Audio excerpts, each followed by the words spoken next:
I'm Bill Castle, and this is Free Expression.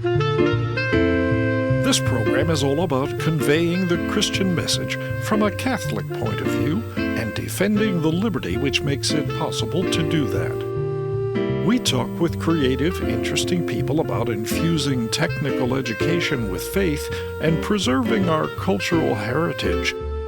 Join us, sit back and enjoy some free expression.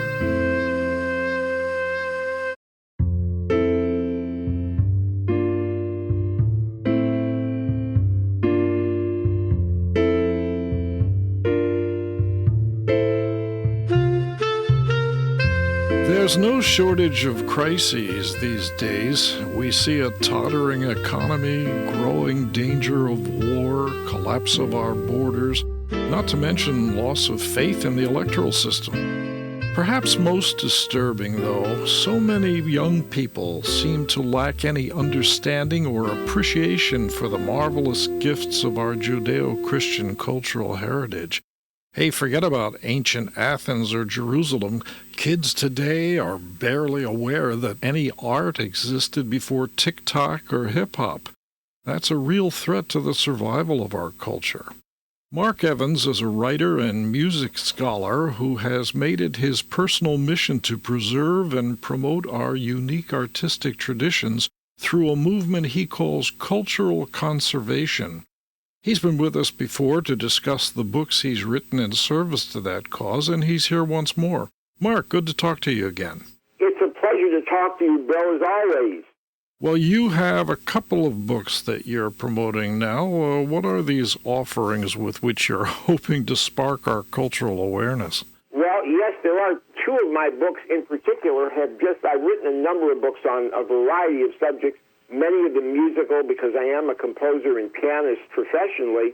But in addition to that, I've been involved for a number of years in broadcasting and in writing books. And two of my books have just come out in brand new editions. They both have long titles. One is called Mark My Words, How to Discover the Joy of Music, the Delight of Language, and the Pride of Achievement in the Age of Trash Talk and Cultural Chaos.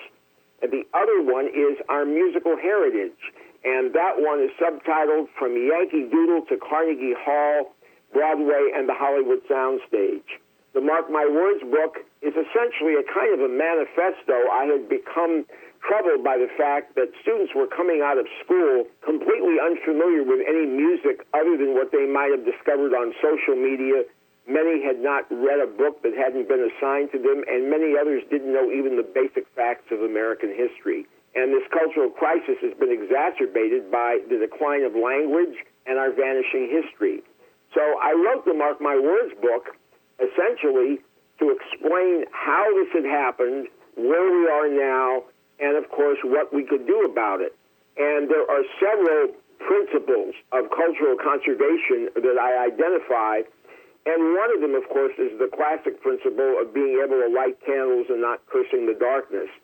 But I remember lighting candles begins at home with your own family, so I decided to light a couple of candles of my own with our musical heritage, and that's my guided tour through four very important genres of American music: concert music, jazz, musical theater, and film music. So those are the two books. They're very different, but they're really essential for any parent or grandparent that's concerned about what's taking place in the current cultural crisis. It does seem that with the onset of social media and the internet in general, what was hoped to be a great avenue of information and education seems to have had a very perverse effect. Kids seem to have given up on everything that can't fit into their little phone screen. Yes, that's very true. And one of the points that I try to make whenever I'm talking about cultural conservation is that we have to look at the past, the present, and the future. When I sign off on my television program, Mark My Words, I always say we should preserve the best of the past, which shouldn't be forgotten, the best of the present, which shouldn't be ignored, and the best of the future, which shouldn't be undiscovered. And there are a number of principles that I think are very important when we look at what's going on today. One of them is that change is not synonymous with progress. The second is that celebrity and notoriety are not synonymous with quality. The third is technology is not synonymous with wisdom. And there's a serious threat posed to our society by what is called cultural amnesia. That's a term coined by a Canadian professor called Stephen Bertman. And basically, it suggests that we have forgotten our own history.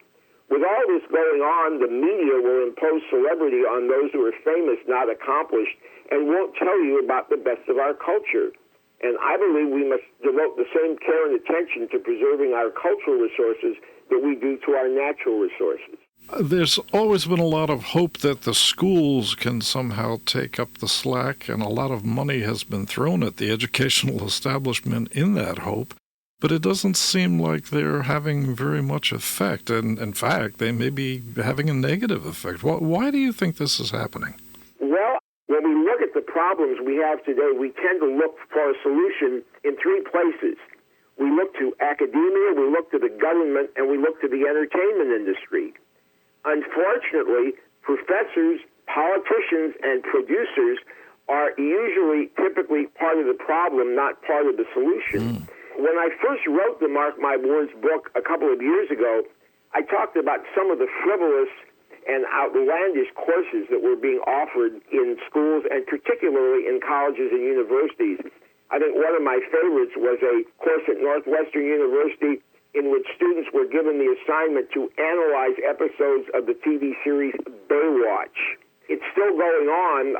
Even today, the day that we're recording this interview, it was just announced that Harvard, the University of California at Berkeley, and the University of Florida are all going to be offered college courses, and these are courses for credit, which will study the life and work and contributions of Taylor Swift. So those kinds of courses made many of the academic institutions very much of a laughingstock. But in recent years, we've seen something far more sinister and something far more serious. The universities have really become indoctrination centers, and there's really an all-out ideological assault on all the best of our culture, and it applies not only to history or to politics, but it applies to music, to art, to literature, and there's a movement on now to try to eliminate all the best elements of our culture and to replace it with things that are really just current and fashionable. Yeah, it's almost like the American version of the Chinese Cultural Revolution. Everything old is being swept away. Yes, indeed. And in fact, I've quoted some writers in the Mark My Words book who actually are Chinese and who lived through the Cultural Revolution, and they do see many, many parallels. I think one of the reasons that this is so appealing to people is that they mistakenly assume that change and progress are the same thing. And one of my favorite quotations came from the scholar Russell Kirk, who said, "Change may not be salutary reform. Hasty innovation may be a devouring conflagration rather than the torch of progress." In other words, you may think you're lighting the torch of progress, but you're actually setting everything on fire. This is a very, very serious problem, and it's a serious challenge. I like to go back and look at what happened, and I ask the questions, whatever happened to books, whatever happened to art, whatever happened to music. And if we look back, we can determine very quickly that this started many, many years ago, but it's gotten progressively worse. Today, we're really living in what I call a celebrity culture, in which we value people just for being important or recognized. You know, when our society becomes collectively obsessed with the wrong people and the wrong things, we completely lose our capacity to even recognize real achievements. Well, where do we go from here, other than the obvious solution of buying your books? What can we do? How can we imbue young people with an awareness of what has gone before, the value of our cultural heritage? Well, I think there's a lot that we can do. It's one of the reasons I wrote the book, Our Musical Heritage. This is something that we can deal with without waiting for anyone else. And while I believe strongly we should do the best that we can to try to reform existing institutions, every parent or grandparent can take action today. That's why I started the nonprofit organization, Cultural Conservation. We have a website, culturalconservation.org. And it's one of the reasons for my writing books like this, to provide a resource for parents and grandparents. I'll give you a good example. Ray Bradbury is a name that everyone would recognize. He's widely regarded as the most celebrated writer of science fiction anywhere in the world. When Bradbury was a young man back in the days of the Depression, his family was too poor to send him to college. He wanted an education, so 3 days a week he would go to the Los Angeles Public Library and spend a day reading his way through the library. He self-educated, in effect. He used to tell people, I never graduated from college, but I graduated from the Los Angeles Public Library. And as a result of that, his books, of course, are now in every library, in every university, and the universities offer many courses about him as well. That's a model for us. You can take steps yourself, and I try to outline those in the Mark My Words book, and I also try to provide the resources in our musical heritage. You know, our musical heritage is a really fascinating story. People don't realize, of course, even the origins of many of the songs that we regard as patriotic or historic. Yankee Doodle, for instance, was originally meant as an insult by the British and eventually was adopted by the colonists who were fighting in the War for Independence. And the story about the Star-Spangled Banner, which people are always trying to replace, is one that's in many places completely forgotten. Most people don't know that a composer signed the Declaration of Independence. He wasn't an important composer. His name was Francis Hopkinson from Pennsylvania. He also was involved in designing the first American flag. But he wrote some songs which were said to have been capable of bringing tears to the eyes of his friend Thomas Jefferson, and they were dedicated to his good friend George Washington. And that's not a bad way for a composer to start writing music. Yes, So indeed. there are many fascinating stories about this. For example, John Philip Sousa, who wrote our national march, The Stars and Stripes Forever. Sousa was coming back from Europe on a ship when he learned of the death of one of his closest friends and mentors. And the tune jumped into his head, and he couldn't get it out of his head. And when he came back to the United States and he was on dry land again, he went immediately to his office and just sat down and wrote what became the most famous march ever. Sousa was a 19th century figure, but he lived into the 20th century, and he was actually around when recorded music started. But he didn't like recorded music very much. And it turns out that there was an effort made to try to introduce him to Thomas Edison to persuade him that recorded music might be a good idea. But Sousa was completely and totally unimpressed, and he actually said that canned music was as incongruous by a campfire as canned salmon by a trout stream. Well, these are the kinds of fascinating anecdotes that can certainly get young people interested in our cultural heritage. But where can interested parents and grandparents find your books? How can they obtain this information and maybe start making some changes? Well, these books can be ordered at any bookstore. The bookstores can get them. If they don't have them in stock, they can certainly order them. The books are available on Amazon and Barnes Noble and the usual online places, and they can also check out our website at culturalconservation.org. Our musical heritage is not exclusively about patriotic or historical music. I also like to trace the development of American concert music and how American composers discovered their own natural style and began writing concertos and symphonies. We look into the world of jazz, which, of course, was the great African-American contribution to musical culture, to the development of musical theater under the auspices of people like Irving Berlin, Cole Porter, Richard Rodgers, Jerome Kern, the Gershwins, and, of course, finally, my own specialty, motion picture music. And there are a host of very important film composers who wrote significant music in the 20th century. What I have discovered is that when I meet people of almost any age, from very young to quite elderly, and I ask them, how did you discover this wonderful music that you like, music that is ignored by so many other people? The answer is always the same. A parent, a grandparent, an aunt, an uncle, a brother, a sister, or perhaps a teacher at some point in their lives introduced them to this music. And our musical heritage is here for all of us to discover. Ronald Reagan famously said that freedom was never but one generation from extinction, and I think the same can be said for our musical heritage. So the Mark My Words book will tell you everything about how we got here, past, present, and future, and what we can do together and what you can do individually.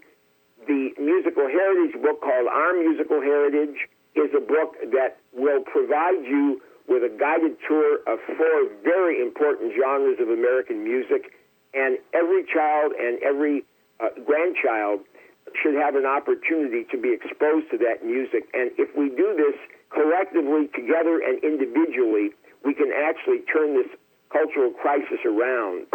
So I'm not going to sound like a complete optimist about where we're going or a complete pessimist. One of my mentors was a very famous and distinguished humorist, Richard Armour, who wrote over 60 books of humor and light verse. And I asked Dr. Armour, are you an optimist or a pessimist? And he said, well, the optimist always thinks everything will work out all right, but it rarely does. And the pessimist thinks everything will go wrong, and it rarely does. So he said, I like to think of myself as a realist with dreams. And that's the way I like to look at our response to this crisis, and that's what I'm urging everyone to try to do, to join us in a movement of cultural conservation in which we value our cultural resources with the same care and devotion and affection as our natural resources.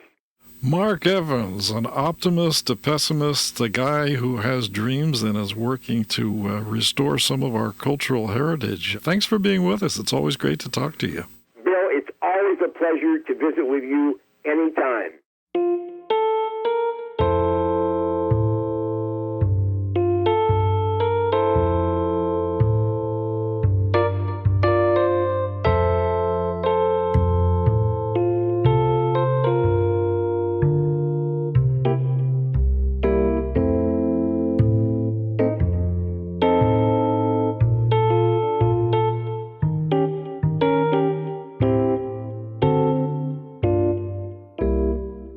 If you were seeking a career in science or engineering or some high-tech specialty, a Catholic college wouldn't necessarily suggest itself as the best place to get your education.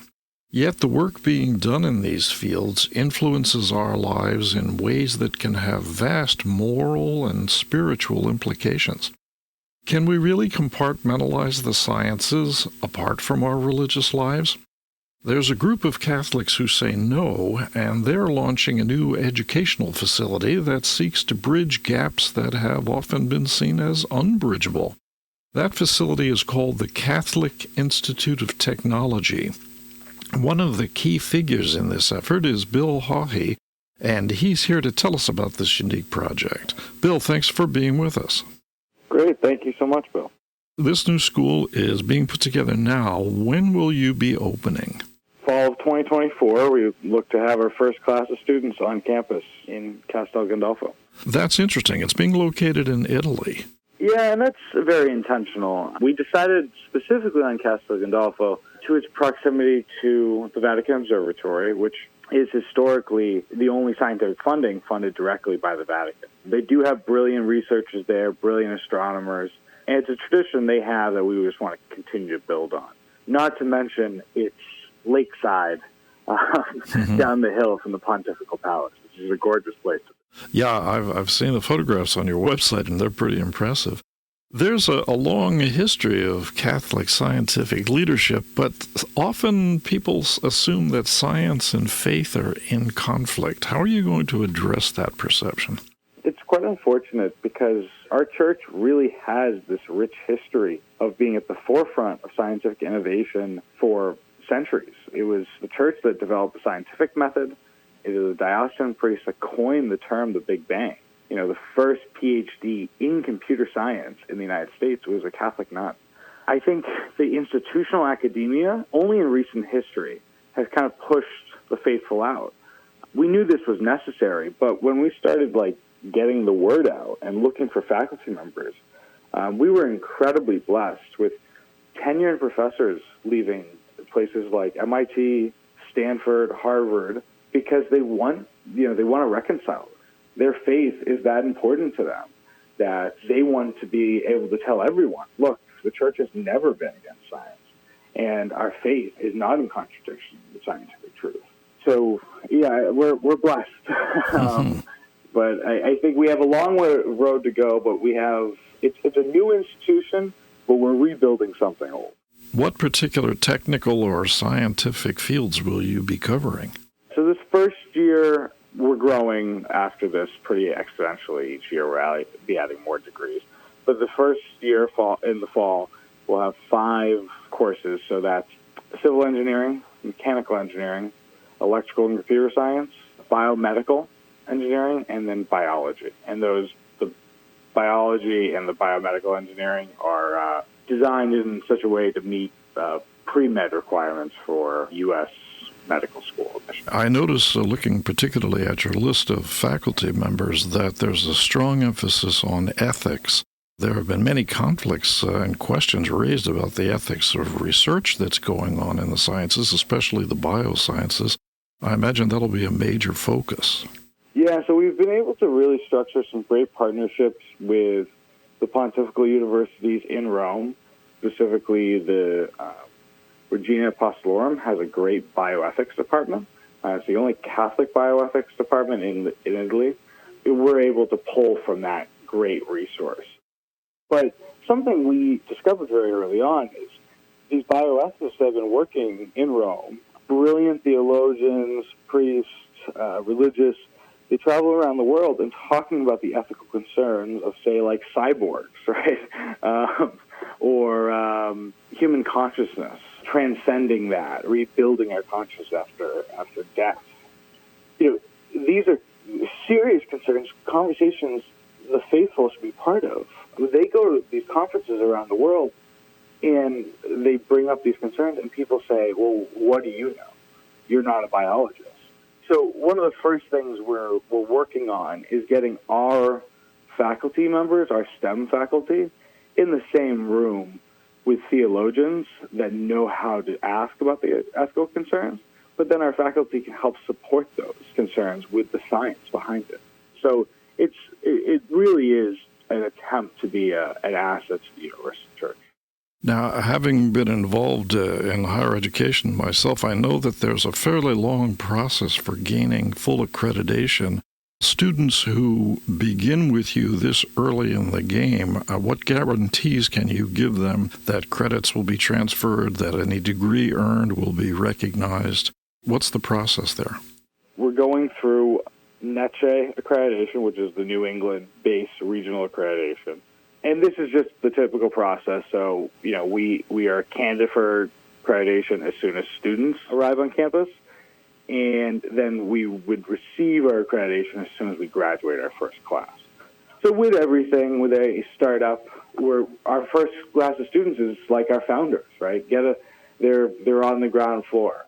And we want them to feel as if they have a role to play in making this a success. The only caveat I would say is, accreditation is mostly a financial thing, the financial stability of the university. And we've been truly, truly blessed with support from around the globe to make sure this is a reality. Our campus was pretty costly in itself, but the operational costs of the first 4 years aren't as extensive as, say, they would be here in the U.S. And because of that support, we're in a pretty good place to host our first class, and I think our students are really gonna love it. I take it instruction will be in English? Yes, that is correct. Yep. And that's just typical of international universities across the globe now, but especially it's the kind of universal language of science. What sort of facility are you having? Are there residence halls, or how will they live? How will the students live there? Yeah, so we're going to give them a full American experience in Italy, of course. It'll be similar to what you see on an American campus here. We have a men's dorm and a women's dorm. We can house approximately up to 400 students combined, men and women. We have 5 beautiful chapels. We have frescoes on the ceilings, dining halls, 3 dining halls, 2 Olympic-sized swimming pools, tennis courts, volleyball courts. We're approximately 70 acres or so, and right down the hill from the Pontifical Palace. So we're a short train ride away from Rome, or bus, if I could do it all over again, Bill, I would have gotten scholarship. Well, what's your timetable and how can people obtain more information? Yeah, so Catholic.tech is our website. Please check it out. We just launched a brand new student portal and admissions portal as well. So tell your family and friends. We're looking to grow our initial class. We did just find out that we had an anonymous donor reach out to us. This was only a couple days ago. And he is paying for the inaugural classes up to 50% for the inaugural class. And that's to include a couple of full scholarships out there as well. So that was a miracle. We were incredibly happy about that, and I think it's going to remove a huge barrier to entry for our students. Besides that, we want to get more aggressive with our scholarships. We want to increase our marketing. So send us students, but please consider us helping support this to not only make it a reality, but make it a great asset to. Well, it sounds like this offers a unique educational experience. It's very exciting. Bill Haughey, the Catholic Institute of Technology, thanks a lot for taking time to tell us about this. Yeah, thank you, Bill, and I really appreciate you having me on.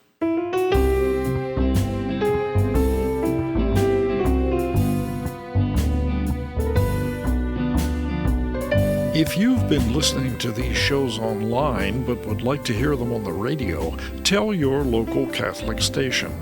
Free Expression with Bill Castle is available for broadcast free of charge. Ask your Catholic station to contact us by email, billkassel@sbcglobal.net. That's BILLKASSEL, all one word, billkassel@sbcglobal.net. And don't forget to support your local station. In this time of censorship and so-called cancel culture, Catholic radio is becoming increasingly important as an alternative media source. Our programming is based on the Word of God and the teaching of His Church, and we bring you the factual, truthful information you aren't getting from the mainstream media. Support Catholic radio.